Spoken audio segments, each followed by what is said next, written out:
Masyado palang maliit yung below.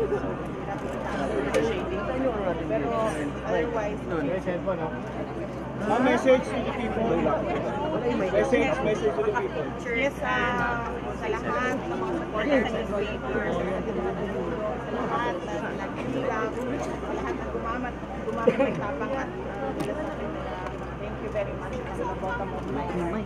Ma'am, ano po yung-expect nyo in the result of this election? Wala akong expectations of winning or losing, winning sir, pero win or lose, masaya ako na ginawa namin ito para sa bayan. Ma'am, nakarating po ba sa inyo reports na meron daw possible harassment na mangyari sa Nagreklamo agad sila. Kung sa presinto nangyari yun, ipasali nila sa minutes ng PEI. Sa labas na nangyari, ipa-blatter nila sa minutes para yung legal team na may Ma'am, kung sakali. handa ako maging mayor, sir, ng Davao City. First lady, mandatory sa trabaho. Ma'am, how do you feel now that the election season is Nakahinga na maluwag kasi sa experience ko sa lahat ng election, stressful talaga yung physically and mentally sa lahat ng supporters, even sa mga kandidato. Ma'am, bilang anak, anong message?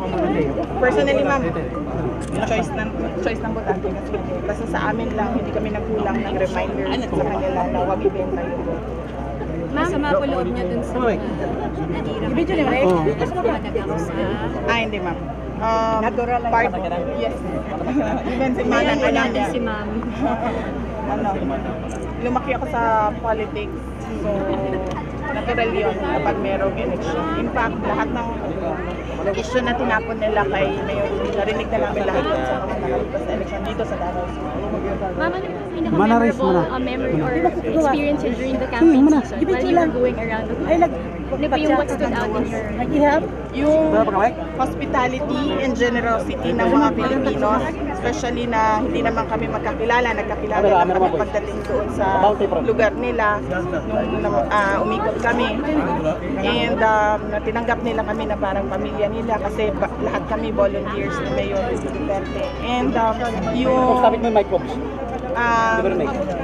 paggawa nila ng materials nila, kanya-kanya kaming paggawa ng mga materials namin, kanya-kanya kaming gastos ng mga materials. So, Ma'am, do you think you were able...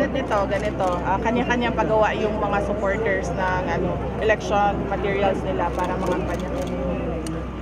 Yes, I think meron kaming mga na-convince sa pag-ikot namin. I think meron kaming mga na-convince sa pag-ikot namin and overall masaya naman kami